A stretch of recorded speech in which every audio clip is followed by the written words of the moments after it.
गरीब ननद भाभी का बरसात में ब्यूटी पार्लर। ओहो, मैं तो क्लास के लिए लेट हो रही हूँ। जल्दी जल्दी से तैयार हो जाती हूँ, नहीं तो काफी कुछ मिस हो जाएगा। अलीशा जल्दी जल्दी तैयार होकर अपनी क्लास के लिए निकलने वाली होती है। तभी उसकी माँ वैशाली उससे पूछती है। अलीशा, कहाँ जा रही हो तुम? मॉम, मैं ब्यूटी पार्लर के कोर्स के लिए जा रही हूँ। क्यों ना? क्यों? क्या हुआ? कोई काम था क्या आपको मुझसे?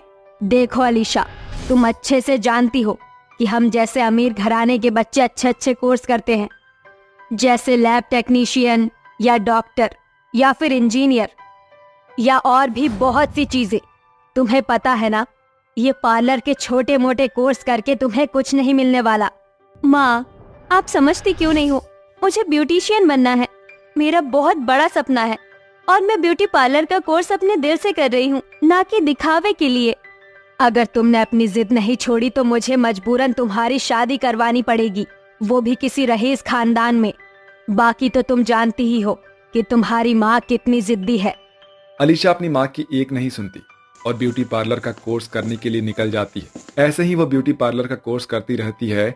वहीं दूसरी तरफ वैशाली आए दिन कोई ना कोई लड़का अलीशा के लिए ढूंढती रहती है, लेकिन अलीशा किसी न किसी वजह से वो रिश्ते तोड़ देती है। देखते देखते कुछ समय बीत जाता है और वो अपना कोर्स पूरा करने वाली होती है।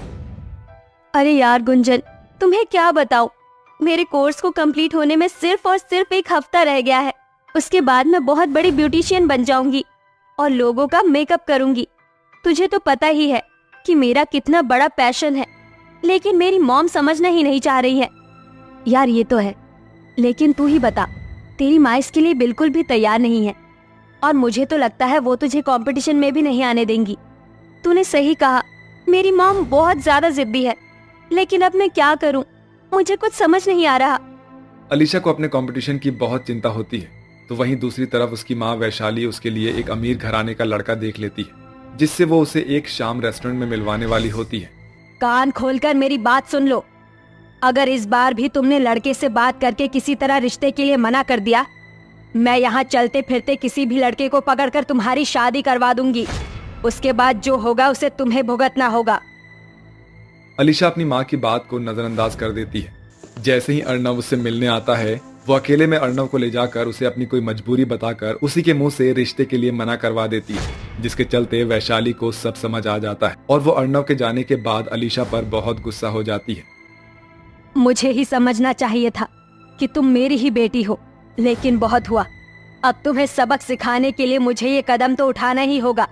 वैशाली उसी रेस्टोरेंट के एक वेटर को पकड़ती है और जबरदस्ती उसकी शादी अपनी बेटी अलीशा से करवा देती है, जिसके बाद अलीशा को विक्रम के साथ उसके गरीब घर में आना पड़ता है। तुम्हारी माँ ने मुझे धमकी दी थी, अगर मैं ये शादी नहीं करता तो वो मुझे उस रेस्टोरेंट से निकलवा देती, और इस टाइम मेरे पास नौकरी करने के अलावा और कोई चारा नहीं है। अमीन मुर्गी तुम्हें मिली नहीं और तुमने शादी कर ली? अरे मैं सब समझती हूँ, मुझे ज्यादा समझाने की जरूरत नहीं। शुरू में तो अलीशा का बर्ताव अपने ससुराल वालों के प्रति बहुत खराब होता है। वो अपनी सास को सास नहीं समझती और ना ही ननद को ननद। वो हर किसी से बदतमीजी से बात करती है, लेकिन फिर भी उसके ससुराल वाले उससे बहुत अच्छे से बात करते हैं। वहीं दूसरी तरफ उसकी ननद रेखा भी एक छोटे से एनजीओ में पार्लर का कोर्स कर रही होती है। आज मेरा पार्लर का कोर्स पूरा कंप्लीट हो गया है। अब मैं अपनी खुद की कोई दुकान खोल सकती हूँ और भैया को सपोर्ट भी कर सकती हूँ। उस दिन के बाद से रेखा गांव की औरतें और लड़कियों का मेकअप और उनके छोटे मोटे काम अपने घर पर ही करने लगती है। ये देखकर अलीशा को भी ये सब करने का बहुत मन होता है। मेरा कितना बड़ा सपना था कि मैं एक बहुत बड़ी ब्यूटिशियन बनूंगी, लेकिन मेरी माँ ने इस फकीर से शादी कराकर मेरी जिंदगी बर्बाद कर दी। अब तो मैं कुछ नहीं कर सकती। अलीशा का जब मन होता है वो अपनी ननद रेखा के साथ मिलकर गांव की औरतों का मेकअप करवाने में उसकी मदद करती है और रेखा को काफी सारी चीजें सिखाती भी है, जिसके चलते रेखा उसकी धीरे धीरे सहेली बन जाती है। और अब दोनों ननद भाभी घर में ही पार्लर का काम शुरू कर देती हैं, जिससे वो कुछ पैसे कमाने लगती है। तुम्हें पता है रेखा, मेरा बहुत बड़ा सपना था कि मैं एक जानी मानी ब्यूटिशियन बनूं, लेकिन ये सच ना हो पाया। कोई बात नहीं भाभी, हमें अपनी जिंदगी में कई बार कॉम्प्रोमाइज करना पड़ता है, लेकिन एक समय आने पर सब कुछ ठीक भी हो जाता है। और अभी जैसा चल रहा है उसके अकॉर्डिंग आप ढल जाओ, सब कुछ ठीक हो जाएगा। अलीशा को रेखा की बातें बहुत अच्छी लगती है, जिसके चलते वो अपने ससुराल वालों को समझने लगती है। ये सब देखकर विक्रम को बहुत खुशी होती है। अब रेखा और अलीशा जो भी पैसे कमाती हैं उन पैसों से वो घर की जरूरत का सामान ले आती है। ऐसे ही एक दिन गांव की एक औरत अपना मेकअप करवाने के लिए अलीशा के पास आती है। सुना है तुम बहुत अच्छा मेकअप करती हो। मुझे आज एक बहुत बड़ी पार्टी में जाना है और मैं बहुत लेट हो रही हूँ। क्या तुम मेरा कोई अच्छा सा मेकअप कर सकती हो जिससे मैं सुंदर दिखूं? हाँ हाँ, क्यों नहीं। आइए, यहाँ चेयर पर बैठिए, मैं आपका एक प्यारा सा मेकअप करती हूँ। अलीशा अपना सारा मेकअप निकाल कर रख देती है, जिसके बाद वो औरत का मेकअप करती है। लेकिन तभी बहुत तेज बारिश शुरू हो जाती है और बारिश के चलते उनके घर की छत टपकने लगती है, जिसकी वजह से टपकती हुई छत से पानी टपक टपक कर पूनम के चेहरे पर गिरने लगता है। अरे ये क्या, तुम्हारी छत से तो पानी टपक रहा है। अगर ऐसे पानी टपकता रहा तो मेरा पूरा मेकअप खराब हो जाएगा। ये सब देखकर विक्रम अलीशा से कहता है, कोई बात नहीं, तुम मेकअप करो, मैं छत रिपेयर करके अभी आता हूँ। विक्रम अपनी बहन रेखा के साथ छत पर पहुंच जाता है और उसे प्लास्टिक के त्रिपाल से कवर करने की कोशिश करता है, जिसकी वजह से घर के अंदर पानी टपकना बंद हो जाता है और अलीशा आराम से पूनम का मेकअप कर देती है। मेकअप करवाने के बाद पूनम बहुत खुश होती है और अलीशा से कहती है, अरे वाह, तुमने तो बहुत अच्छा मेकअप किया है। सच में आजकल ऐसा मेकअप कोई नहीं कर सकता। तुम्हारे हाथों में सच में टैलेंट है। वैसे मैं तुम्हारी इंफॉर्मेशन के लिए बता दूं, जिस इंस्टीट्यूट में तुमने कोर्स किया था, मैं वहाँ की एचआर हूँ। कई बार मैंने तुम्हारी मॉम को कॉल और मैसेज किए, लेकिन उन्होंने मुझे कोई जवाब नहीं दिया। इसके बाद तुम्हारी सहेली गुंजन ने मुझे तुम्हारा पता दिया और मैं तुम्हारा टेस्ट लेने यहाँ आ गई। इस टेस्ट में तुम पास हो गई हो। अलीशा ये सुनते ही बहुत खुश होती है और खुशी के मारे अपने पति विक्रम को गले से लगा लेती है। ये सब आपकी ही वजह से हुआ है। अगर आपने मदद ना की होती तो मैं आज अपने टेस्ट में पास ना हो पाती। तभी पूनम बोल पड़ती है, अरे रुको जरा, सब्र करो। तुमने ये तो सुना ही नहीं कि तुम्हें हमारे इंस्टीट्यूट की तरफ से एक पार्लर खोलकर दिया जा रहा है जिसमें सारा सामान होगा। अलीशा की खुशियों का ठिकाना ही नहीं होता। कुछ ही दिनों में इंस्टीट्यूट की तरफ से उसके घर के पास ही एक बहुत प्यारा सा पार्लर खोल दिया जाता है, जिसमें वो अपनी ननद रेखा के साथ मिलकर उस पार्लर को चलाने लगती है। दोनों ननद भाभी मिलकर पार्लर में अच्छा काम करते हैं और पैसा कमाते हैं। देखते ही देखते उनकी आर्थिक स्थिति बहुत अच्छी हो जाती है और अब वो अपने जीवन में खुशी खुशी रहने लगते हैं।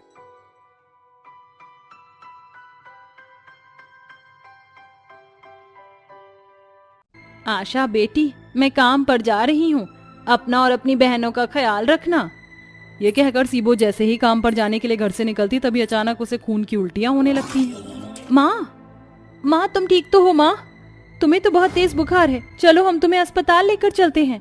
आशा अपनी माँ को अस्पताल लेकर आती है, जहाँ डॉक्टर उसकी जांच करते हैं। जहाँ आशा डबडबाई आंखों से डॉक्टर को देखते हुए पूछती है, डॉक्टर साहब, मेरी माँ को क्या हुआ है? वो ठीक तो हो जाएंगे ना? देखो बेटा, तुम्हारी माँ को ब्लड कैंसर है, वो भी लास्ट स्टेज पर। इनकी जान बचाई नहीं जा सकती, बस ये कुछ दिनों की ही मेहमान है। डॉक्टर साहब, आप तो डॉक्टर हैं, आप लोगों की जान बचाते हैं, मेरी माँ की जान बचा लीजिए। 15 साल की आशा अपनी माँ की जिंदगी बचाने के लिए उस डॉक्टर के आगे बहुत गिड़गिड़ाती है, मगर डॉक्टर अपने हाथ खड़े कर देता है। पति की मौत के बाद सीबो ने अपनी 5 बेटियों का पेट पालने के लिए बहुत ही मेहनत की और अक्सर वो कई दिनों तक भूखी रह जाती है, जिसका नतीजा आज उसके सामने आ गया। अपनी माँ की इतनी बड़ी बीमारी का पता चलने पर उसकी 5 बेटियां फूट फूट कर रोती हैं। दीदी, अब क्या होगा? क्या माँ भी मर जाएगी? नहीं पिंकी, माँ को कुछ नहीं होगा, हम माँ को मरने नहीं देंगे। आशा दीदी, कल से हम 5 भगवान से माँ की जिंदगी के लिए प्रार्थना करेंगे। मैंने मंदिर में पंडित जी को कहते सुना था कि भगवान बच्चों की प्रार्थना बहुत जल्दी सुनते हैं। अपनी माँ की जिंदगी बचाने के लिए उसकी 5 गरीब बेटियां भूखी प्यासी रोज मंदिर में आकर भगवान से रो रो कर प्रार्थना करती। कई दिन बीत जाते हैं, मगर अभी सीबो की सेहत में कोई सुधार नहीं आता। भगवान जी, हमारी माँ को ठीक कर दीजिए। हमारी माँ के सिवाय इस दुनिया में हम 5 बहन का और कोई भी नहीं है। उन 5 बच्चियों को ऐसे रोता देखकर मंदिर के पंडित उनसे पूछते हैं, सुनो बेटी, क्या बात है, तुम 5 रो क्यों रही हो? पंडित जी, हमारी माँ को बहुत बड़ी बीमारी हो गई है। डॉक्टर ने कहा है हमारी माँ मर जाएंगी, वो नहीं बचेंगी। हमारी माँ के सिवाय इस दुनिया में हमारा अपना कोई भी नहीं है। बेटी, मारना और बचाना तो भोलेनाथ के हाथ में है। तुम 5 अपनी माँ के लिए भोले बाबा की कांवड़ यात्रा करो, वो सब कुछ ठीक कर देंगे। पंडित जी, ये कांवड़ यात्रा क्या होती है? बेटी, कांवड़ यात्रा में हर साल हजारों लाखों श्रद्धालु कांवड़ लेकर बाबा के धाम जाते हैं और वो जो भी मांगते हैं भगवान शिव उन्हें देते हैं। ये सुनकर पांचों बहनें अपनी माँ को कावड़ यात्रा पर ले जाने की ठान लेती हैं। आशा दीदी, हम भी अपनी माँ को कावड़ यात्रा पर लेकर जाएंगे। मगर उमा, उसके लिए हम पांचों बहनों को पैसे इकट्ठे करने होंगे, हमें कुछ काम करना होगा। पांचों बहनें भूखी प्यासी काम की तलाश में सारा दिन इधर से उधर दर दर भटकती हैं, मगर कम उम्र होने के कारण कोई भी उन्हें काम नहीं देता। आशा दीदी, कोई भी हमें काम नहीं दे रहा, ऐसे में हम माँ को कावड़ यात्रा पर कैसे लेकर जाएंगे? अचानक आशा देखती है कि मंदिर के बाहर एक गरीब औरत बैठकर मंदिर में दर्शन के लिए जाने वाले श्रद्धालुओं को फूल बेलपत्र बेच रही होती है। जिसके बाद वो पांचों बहनें भी इधर उधर से फूल बेलपत्र तोड़कर मंदिर के किनारे पर बैठकर उसे बेचने लगती हैं और कुछ दिनों में पैसे इकट्ठे करके कांवड़ का सामान लेकर घर आती हैं। जिसके बाद उमा और आशा कांवड़ के दोनों किनारों पर टिकाऊ टोकरी बनाकर मजबूती से बांध देती हैं। उमा, हम कांवड़ को इस एक टोकरी में माँ को बिठाएंगे और दूसरे में पूजा का सारा सामान रख लेंगे। चलो अब सब सो जाओ, कल सुबह होते ही हम पांचों को माँ को लेकर कांवड़ यात्रा के लिए निकलना होगा। ठीक है दीदी। इसके बाद सीबो की पांचों बेटियां सो जाती हैं, मगर सीबो को अंदर ही अंदर ये चिंता खाई जा रही थी कि उसकी बेटियां आखिर उतनी दूर सफर तक उसका भार कैसे उठाएंगी। अगली सुबह आशा और उमा कांवड़ की एक टोकरी में सीबो को बिठाकर पूजा का सारा सामान दूसरी टोकरी में भरकर नंगे पैर कांवड़ यात्रा शुरू करती हैं। चल कावड़िया शिव के धाम, बम बम भोले, बम बम भोले, बम बम भोले। कांवड़ यात्रा लेकर निकलने के कुछ ही दूर पहुंचने के बाद बहुत ही जोर की बारिश शुरू हो जाती है, जिसमें पांचों बारिश में भीगकर ठंड से ठिठुरने लगती हैं।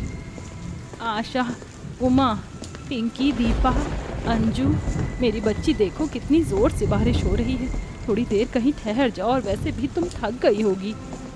नहीं माँ, आपकी बेटियों की कावड़ यात्रा बाबा के पास जाकर ही रुकेगी।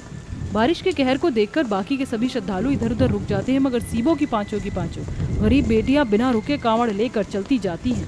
तभी अचानक एक नुकीला पत्थर आशा के पैरों में चुभ जाता है, जिससे आशा के हाथों से कांवड़ डगमगा कर गिरने ही वाला होता है। तभी उमा और दीपा कांवड़ की डंडियों को अपने अपने कंधों पर ले लेती हैं। माँ, तुम ठीक तो हो? दीदी, आपके पैरों में ज्यादा चोट लग गई है, आपको आराम की जरूरत है, हम थोड़ी देर के लिए यहीं रुक जाते हैं। नहीं उमा, हमें माँ को जल्दी से जल्दी लेकर जाना होगा, हम रुक नहीं सकते, मैं ठीक हूँ। दीदी, फिर आप धीरे धीरे चलो, मैं और उमा कुछ दूर तक कांवड़ लेकर चलते हैं। अपनी माँ की जिंदगी के लिए आशा अपने पैर के गहरे घाव में भी चलती ही जाती है। पांचों बच्चियाँ पूरी रात पूरा दिन भूखी प्यासी बारिश में भीगते हुए बिना रुके चलती जाती हैं। तभी रास्ते में उन्हें भंडारे का प्रसाद बांटता दिखता है। उमा दीदी, दीपा दीदी, आशा दीदी, वो देखो वहाँ पर कांवड़ लेकर जाने वाले भक्तों के लिए भंडारा हो रहा है, चलो ना चलते हैं। नहीं पिंकी, जब तक हम कांवड़ लेकर हरिद्वार और नीलकंठ के दर्शन करके गंगा जल नहीं ले लेते, हम कुछ नहीं खा सकते, वरना हमारी कांवड़ यात्रा अधूरी मानी जाएगी। ठीक है दीदी, मैं कुछ भी नहीं खाऊंगी। अपनी गरीब लाचार माँ के लिए वो मासूम बच्चियाँ अपनी भूख को भुलाकर भगवान शिव का नाम लेते हुए आगे बढ़ती जाती हैं। चल कावड़िया शिव के धाम, शिव के धाम, शिव के धाम, बम बम भोले, बम बम भोले। आंधी, बारिश, तूफान से लड़कर पांचों बच्चियां बारी बारी से कावड़ लेती हैं। सभी के पैरों में छाले पड़ चुके थे। कठिनाई भरे सफर के साथ पांचों बच्चियां कावड़ यात्रा पूरी करके हरिद्वार पहुंचकर पूरी श्रद्धा से भगवान शिव की पूजा करती हैं। भोले बाबा, अगर हमने पूरी भक्ति और श्रद्धा से आपकी कावड़ यात्रा की है तो हमारी बीमार माँ को ठीक कर दो। हाँ भोले बाबा, हमारी माँ को ठीक कर दो। गणपति बप्पा, आपके पास तो भोले बाबा है, हम 5 बहनों के पास सिर्फ और सिर्फ हमारी माँ ही है। हमारी माँ को हमसे मत छीनिए, भगवान भोलेनाथ को कहकर हमारी माँ को ठीक करवा दीजिए, मैं आपको मोदक और लड्डू चढ़ाऊंगी। 5 साल की साफ दिल की पिंकी के शब्दों में अपनी माँ को खो देने के डर से कहीं ज्यादा उस मासूम बच्ची के मन में भोलेनाथ पर भरपूर भरोसा था। पांचों बहनें रो रो कर भगवान भोलेनाथ की पूजा करती हैं। इसके बाद आशा गंगा के किनारे अपनी बीमार माँ को बिठाकर नहलाती है। तभी अचानक से बीमार सीबो बिल्कुल ठीक होकर अपने पैरों पर खड़ी हो जाती है। माँ, तुम चल फिर सकती हो, तुम ठीक हो गई, भोलेनाथ ने हमारी सुन ली। हाँ मेरी बच्ची, तुम्हारी माँ ठीक हो गई। माँ, अब आप हमें छोड़कर नहीं जाओगे ना? नहीं मेरी बच्चियों, मैं तुम पांचों को छोड़कर कहीं नहीं जाऊंगी। ऐसा कहते हुए सीबो अपनी 5 बेटियों को अपने गले से लगा लेती है और आंसू भरी आंखों से भोलेनाथ का धन्यवाद करती है, जिसके बाद सीबो श्रद्धालुओं के लिए जगह जगह बने शिविर को देखकर अपनी बेटियों के साथ कुछ देर तक ठहरकर 5 को भंडारे का प्रसाद खिलाती है। ये गरीब सीबो की 5 बेटियों का भगवान शिव के प्रति भरपूर भरोसा और भोलेनाथ का दिया मीठा फल ही तो था, जिसे सीबो लाचार बीमार होकर आई तो अपनी बेटियों के कांधे के कांवड़ में बैठकर थी, मगर वापस कांवड़ लेकर अपने पैरों पर चल कर गई।